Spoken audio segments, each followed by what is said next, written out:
আজকে আমি আটা দিয়ে চায়ে খাওয়া গোল নিমকি বানাবো। তার জন্য 1 বাটি আটা নিয়েছি, আটাটা আমি ঢেলে নেব। স্বাদ মতো লবণ দিয়ে দেবো, সামনে একটু কালো জিরে দিয়ে দেবো, একটু জোয়ান হাতে ঘষে নিয়েছি এটা দিয়ে দেবো, একটু সাদা তেল দিয়ে দেবো, করে মিশিয়ে নেবো। এটা আমি ভালো করে মিশিয়ে নিয়েছি। ডেলা বলে এরকম ডেলা হয়ে যাচ্ছে, ভাঙলে গুঁড়ো হয়ে যাচ্ছে, মানে এটা আমি ভালো করে মেশানো হয়ে গেছে। আমি এবার জল দিয়ে মেখে নেবো। খুব নরম করে মাখবো না, একটু শক্ত করে মাখবো।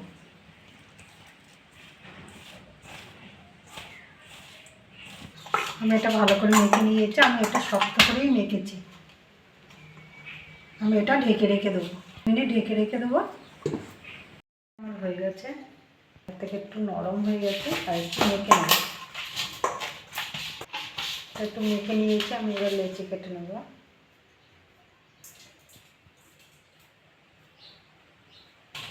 লেচি কেটে নিয়েছি, আমি এবার বেলে নেব, দিয়ে বেলে নেব।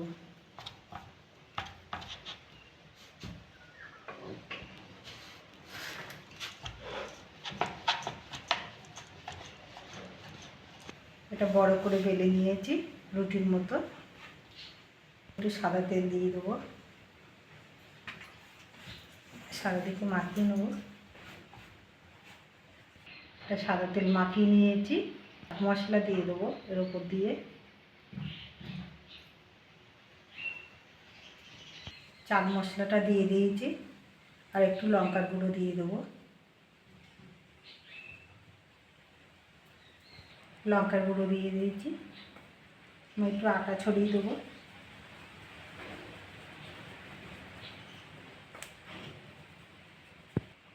আটা ছড়িয়ে দিয়েছি, আমি এটা রোল করে নেব।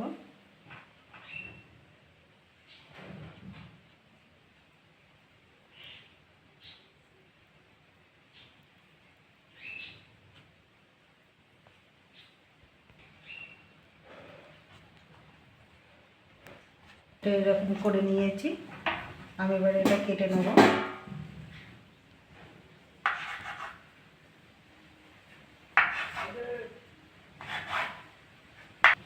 সবগুলো কেটে নিয়েছি,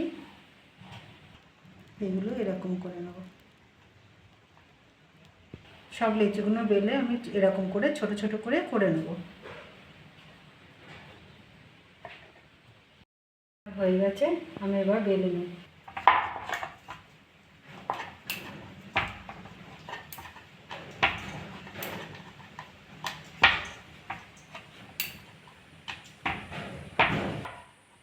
এরকম করে সবগুলো বেলে নেব।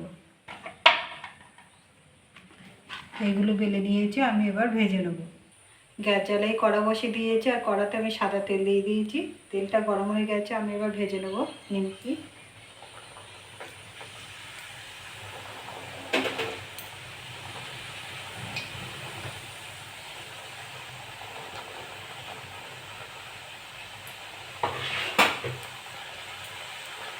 একটু পাল্টে নেব। নিমকিগুলো ভাজা হয়ে গেছে, আমি এবার তুলে নেব। সবগুলো তুলে নিয়েছি, আর কি সুন্দর হচ্ছে আওয়াজ। বাকিগুলো আমি একইভাবে ভেজে নেব।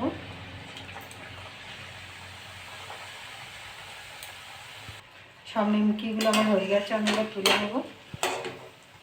সবগুলো তুলে নিয়েছি। 1 বাটি আটায় দেখুন কতটা নিমকি হয়েছে। আমি একটা ভেঙে দেখাচ্ছি, গুঁড়ো হয়ে গেছে। দেখুন কি সুন্দর হয়েছে। এরকম করে বাড়িতে বানিয়ে খাবেন। খেয়ে ভালো লাগলে আমার চ্যানেলটাকে লাইক করবেন, শেয়ার করবেন, কমেন্ট করবেন, সাবস্ক্রাইব করবেন। ধন্যবাদ।